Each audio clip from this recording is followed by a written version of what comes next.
Legacy Telugu stories, పిల్లల నీతి కథలు, నక్క జిత్తులు, ఒంటె ఎత్తులు. అనగనగా ఓ నదిని ఆనుకొని ఒక చిట్టడవి ఉండేది. ఆ వనంలో ఒంటెతో అన్ని జంతువులు స్నేహంగా ఉండేటివి. అది నక్కకు నచ్చలేదు. దాంతో ఒంటె పైన అక్కసు పెంచుకుంది. ఓ రోజు ఒంటె దగ్గరకు వెళ్ళి, మిత్రమా, మన అడవిలో నాలాంటి జంతువులకు సరైన ఆహారం దొరకడం లేదు. ఈ నది అవతల చాలా కుందేళ్ళు, ఉడతలు, మిడతలు ఉన్నాయట. నాకా ఈత రాదు, కాబట్టి నన్ను నువ్వే తీసుకెళ్ళాలి. అయినా నాకేమీ ఊరికే సహాయం చేయాల్సిన అవసరం లేదు.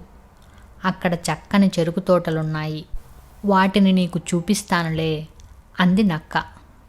ఒంటె సరేనని దాన్ని తన వీపుపైకి ఎక్కించుకొని నది అవతల తీరానికి తీసుకెళ్ళింది. నక్కకు అక్కడ కడుపు నిండా తిండి దొరికింది.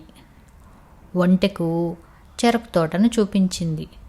కానీ అది తింటుండగా కావాలని ఈల పెట్టింది. అది విన్న రైతులు ఒంటెను కర్రలతో చితకబాదారు. అతి కష్టం మీద తప్పించుకొని నది ఒడ్డుకు పారిపోయి వచ్చిందది.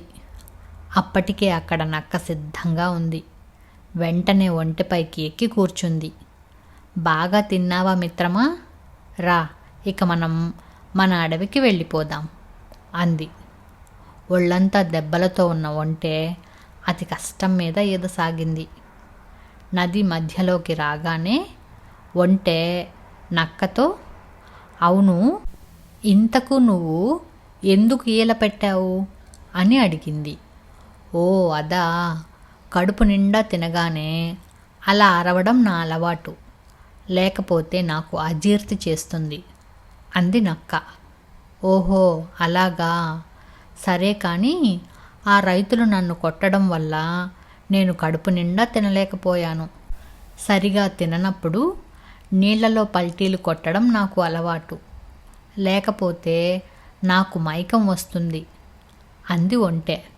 అమ్మో, ఇప్పుడు నువ్వు పల్టీలు కొడితే ఎలా? నేను మునిగిపోతాను. అసలే నాకు ఈత కూడా రాదు అంది నక్క. అయ్యో, కానీ నేనేం చేయలేను అంది ఒంటె.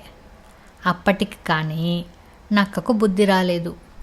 వెంటనే క్షమాపణలు అడగాలనుకుంది. కానీ ఈలోపే ఒంటె పల్టీలు కొట్టడంతో నక్క నదీ ప్రవాహంలో కొట్టుకుపోయి మునిగిపోయింది.